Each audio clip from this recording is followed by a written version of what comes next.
depois que fizermos o diagnóstico do diabetes do paciente, precisamos saber qual tipo de diabetes ele tem, ou seja, precisamos classificá-lo. E para esta classificação, vou usar 4 tipos de diabetes, sendo os principais o diabetes tipo 1, que é o diabetes autoimune, que é o principal dentre esses autoanticorpos. Agora tendo também o diabetes tipo LADA. Que diabetes é esse?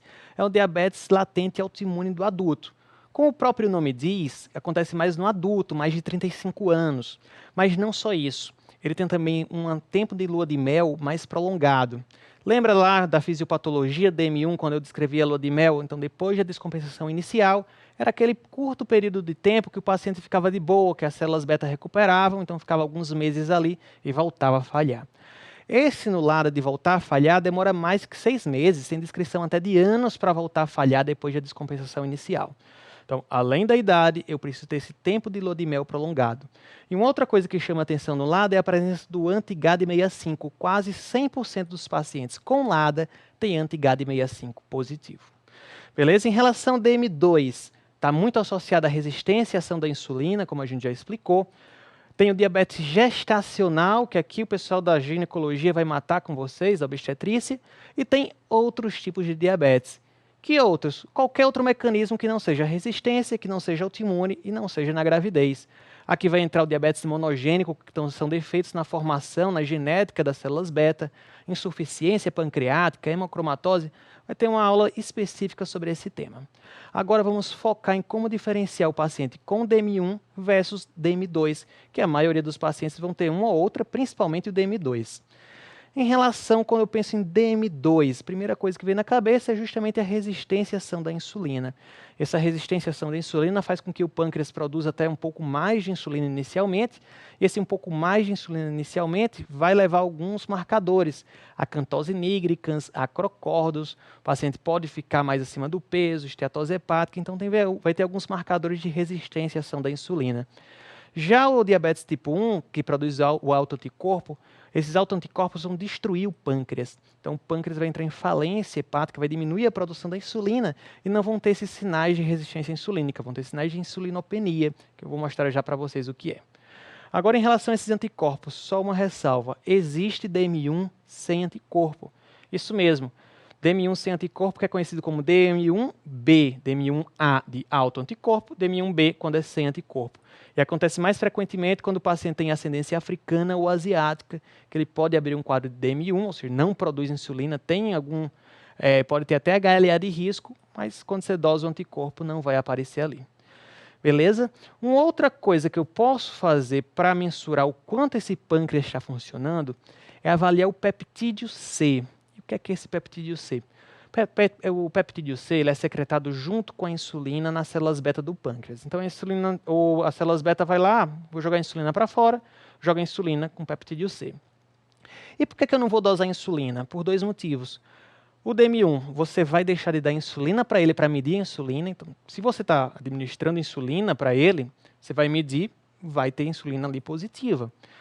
E outra coisa, a insulina não é um bom marcador de função pancreática. Por quê? Porque o pâncreas vai jogar na circulação portal, vai passar pelo fígado e quase toda a insulina vai ficar no fígado, vai ser depurada no fígado. E vai ficar só o peptídeo C.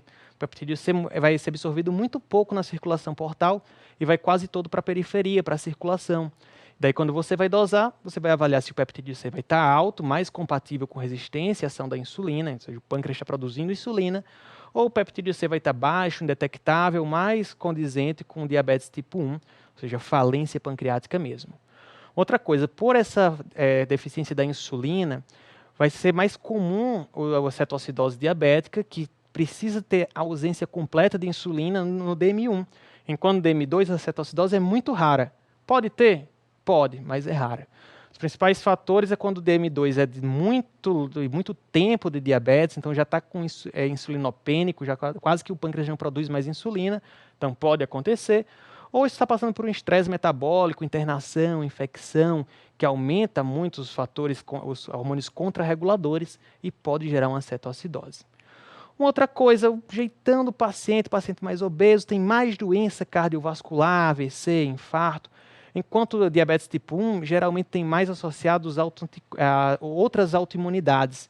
Inclusive, é recomendação de rastreio já o diagnóstico, avaliar se tem doença celíaca, se não tem doença de Hashimoto, e avaliar evolutivamente também, celíaca após 2 e 5 anos, e Hashimoto após 1 e 2 anos do diagnóstico, porque é frequente essa associação com outras doenças autoimunes, às vezes antes, às vezes no diagnóstico e às vezes depois. Uma outra coisa é a herança, aglomeração familiar. Aqui eu queria tirar um conceito errado que está na cabeça da maioria de vocês.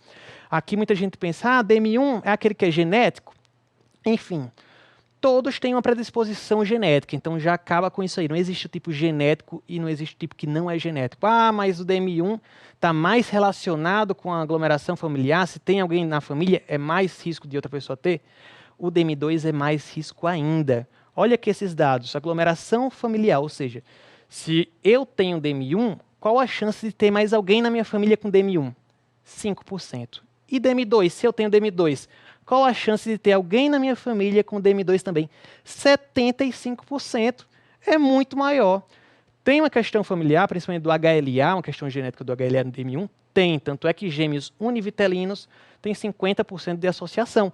Mas também é 50%. Se fosse puramente genético, gêmeos univitelinos ia ter 100%. Então, DM1 tem um componente genético, mas tem um componente ambiental também importante. Tanto é que o gêmeo univitelino é só 50%. E lembrar da aglomeração familiar no DM2 é ainda maior.